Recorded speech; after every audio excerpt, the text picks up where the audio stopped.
So how do you let go of somebody you love? That's what we're going to talk about this week. In last week's video, if you missed it, I talked more about how do you take care of yourself when you're trying to let go of someone you love.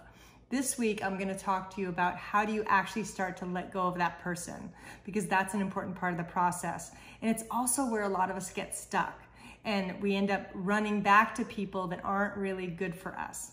But first, my name's Michelle Ferris. I'm a marriage and family therapist, and I help people create self-trust in themselves and create relationships that work.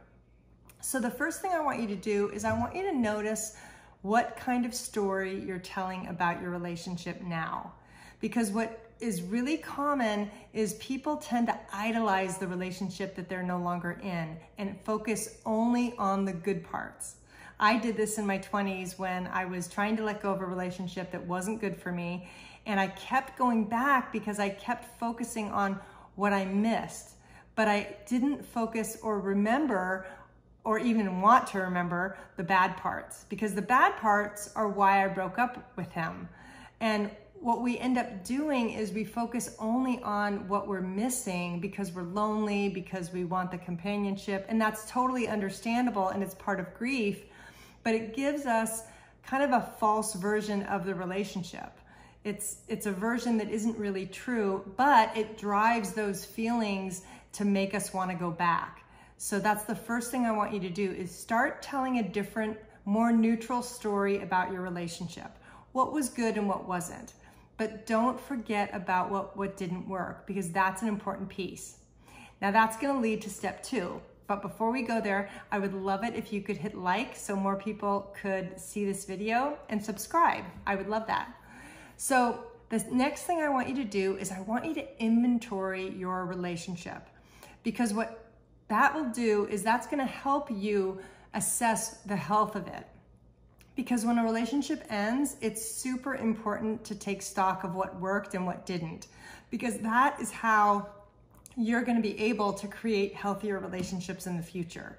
Because when we don't do that, what happens is we actually repeat the same relationship again and again and again. And that's not necessarily healthy. And what I want you to do is I want you to learn from every relationship you're in. And the only way to do that is to do a thorough inventory. This can be done with writing. This is exactly why I created my relationship checklists, because that's going to walk you through a very specific way to do that. And it's in the description of this post. If you'd like it, it's for free. But it's really basically for you to look at the entirety of the relationship. Was it working for you? Were you able to set boundaries and have them respected? Were you able to be yourself without apology? Or did you feel like you had to change who you were for that other person? Or did you give so much of yourself to that relationship that it ended up being lopsided and not really healthy? These are just some examples of some things to look at. Now, for you, it might be some different things. Maybe there was drinking involved. Maybe there was some abuse or mistreatment or gaslighting.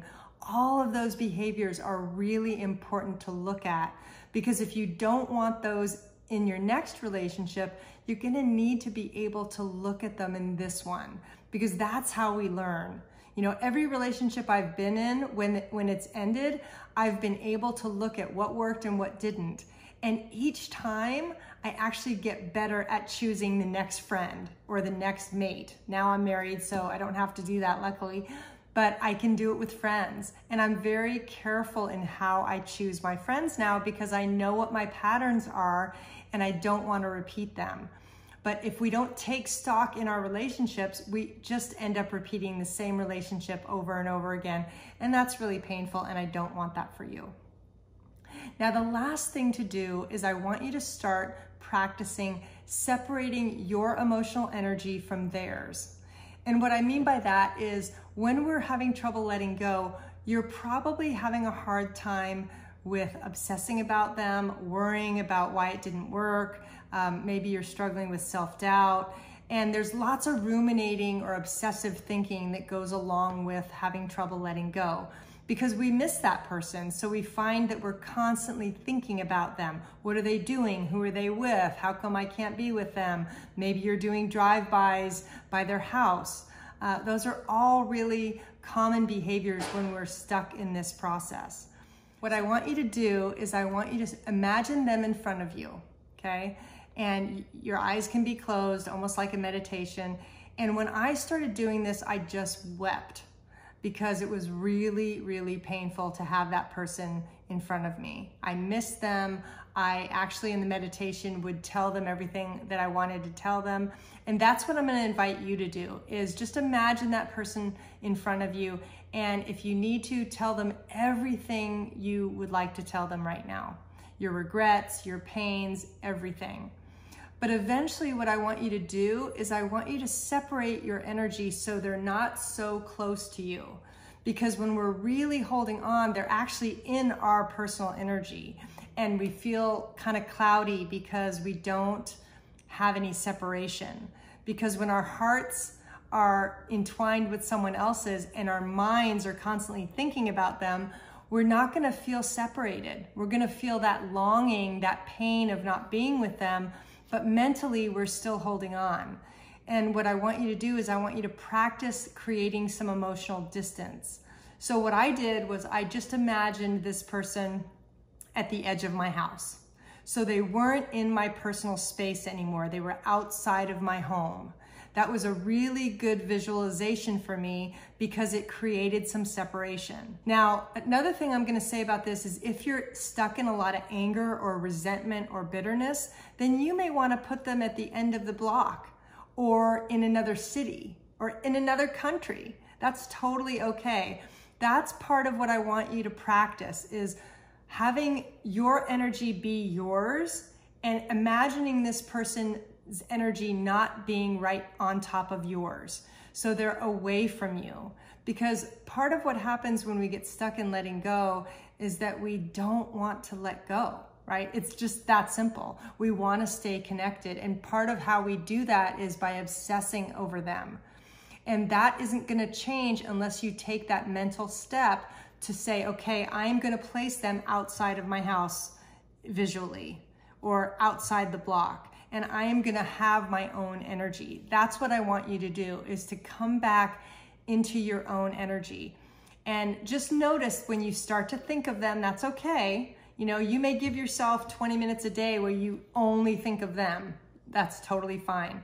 But I don't want you to spend all your waking hours thinking of them, because it's exhausting and it's going to make you feel cloudy and confused and longing for them. And I don't want that for you. It's okay for you to grieve, but I want you to have your own energy.